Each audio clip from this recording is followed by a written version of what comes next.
Hi అండి, welcome back to our channel. వారాహీదేవిని ఏ టైంలో పూజించడం మంచిది ఈరోజు వీడియోలో తెలుసుకుందాం.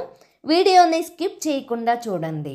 మన పురాణాల ప్రకారం శక్తికి ఉన్న 7 ప్రతిరూపాలే సప్తమాతృకాలు. వీరే బ్రాహ్మి, మహేశ్వరి, కోమరి, వైష్ణవి, వారాహి, ఇంద్రాణి, చాముండి.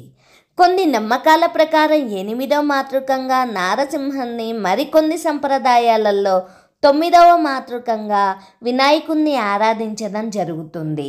దుష్ట శిక్షణ కోసము భక్తులకు కాచేందుకు ఈ సప్తమాతృకాలు సిద్ధంగా ఉంటారు. వీరిలో ఒకరైన వారాహి విశేషాలు ఈరోజు తెలుసుకుందాం. వారాహిని స్త్రీతత్వం. పూర్వం హిరణ్యాసుడనే రాక్షసుని సంహరించి భూలోకాన్ని ఉద్ధరించిన విష్ణువు అవతారమే వారాహమూర్తి. ఆ వారాహమూర్తికి ఉన్న స్త్రీతత్వమే వారాహి అంటారు. దేవీ భాగవతం, మార్కండేయ పురాణం, వరాహ పురాణం వంటి పురాణాలలో ఈమె ప్రసక్తి కనిపిస్తుంది. ఆయా పురాణాలలో అంధకాసురుడు, రక్తబీజుడు, శుంభని శంభులు వంటి రాక్షసులను సంహరించడంలో ఆమె పాత్ర స్పష్టంగా కనిపిస్తుంది. రూపం. వారాహి రూపం ఇంచుమించు వారాహమూర్తినే పోలి ఉంటుంది. ఈమె శరీర ఛాయను నల్లని మేఘవర్ణంలో ఉన్నట్లు పేర్కొంటారు.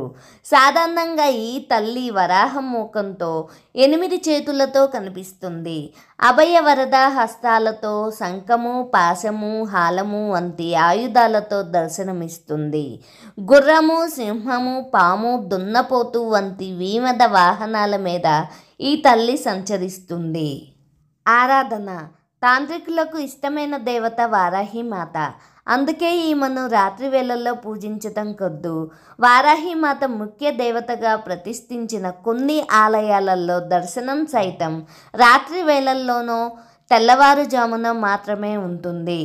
దేశంలోని వివిధ ప్రాంతాలలో ఈమె ఆలయాలు ఉన్నప్పటికీ చోరసి, ఒడిశా, వారణాసి, మైలపురంలో ఉన్న ఈమె ఆలయాలకు ప్రాధాన్యత ఎక్కువ. సైన్యాధ్యక్షురాలు. లలితాదేవికి సైన్యాధిపతిగా వారాహీదేవిని వర్ణిస్తారు. అందుకే ఈమె ప్రస్తావన లలితా సహస్రనామంలో కూడా కనిపిస్తుంది. ఆ లలితాదేవి తరపున పోరాడేందుకే కాదు, భక్తులకు అండగా ఉండేందుకు కూడా ఒక గొప్ప యోధురాలుగా నిలుస్తుంది వారాహి. ఈమెను ఆరాధిస్తే జీవితంలో ఎదురయ్యే అడ్డంకులన్నీ తొలగిపోతాయని, శత్రుభయం ఉండదని, జ్ఞానం సిద్ధిస్తుందని, కుండలిని శక్తి జాగృతమవుతుందని తరతరాలుగా నిలిచి ఉన్న నమ్మకం. వారాహీదేవి పేర ఉన్న మూల మంత్రాలను, అష్టోత్తరాలను పఠిస్తే సకల జయాలు సిద్ధిస్తాయన్నది భక్తులకు అనుభవమయ్యే విషయం. Thank you friends. మీకు ఈ వీడియో నచ్చితే చిన్న లైక్ ఇచ్చి సపోర్ట్ చేయండి. అలాగే మరిన్ని వీడియోస్ కోసం నా ఛానల్ని సబ్స్క్రైబ్ చేసుకోండి. ఫ్రెండ్స్, రిలేటివ్స్కి షేర్ చేయండి.